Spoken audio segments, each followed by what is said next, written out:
Hey, what's up everyone? In this video, I'm going to show you how to create a code repository on GitHub. So go to github.com. Once you log in, you should see a small green button here that says new. Click on that.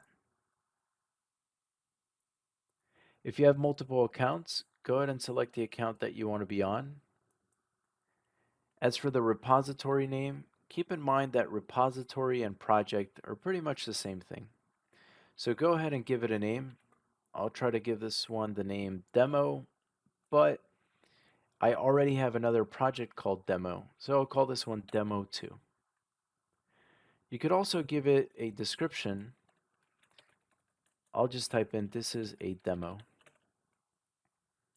And then here you have two options. You could either make your project public or private.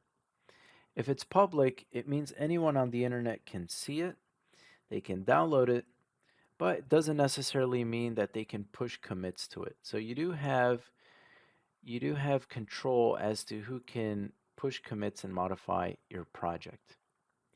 Now, if you make it private, you have more control as to who can see your project, who can download it, and of course, who can modify it.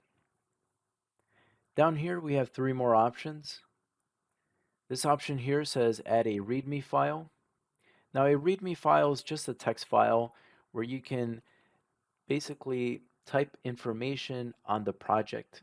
It serves as sort of like an instruction manual for your project. So you can add things like how to use the application, right? Maybe information on different versions of your project, stuff like that. It's just an instruction manual that you write up so that people could get a better understanding of how to use your your project.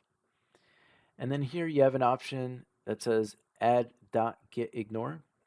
Now, .gitignore is for when you want Git to ignore certain files.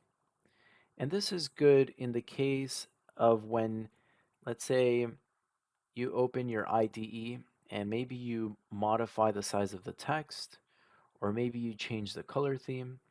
All those changes get saved in certain files, right, to remember the settings that you want for your IDE.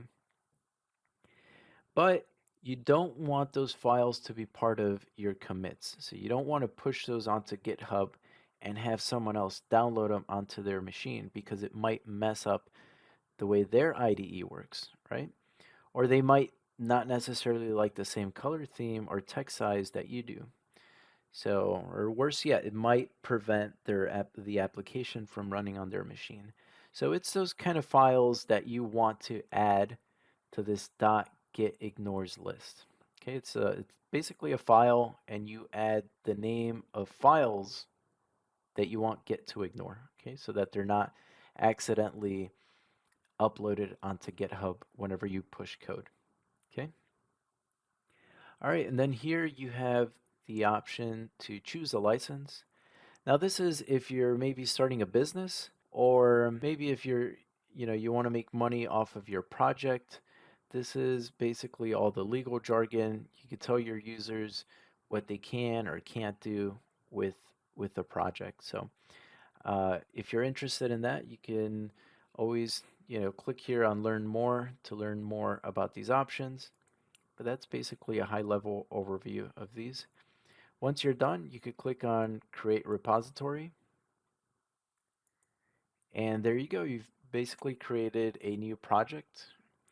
And if you click here on the home button and you look here on the left side, you'll see all your projects. So I have a project called demo, and I have another one here called demo 2.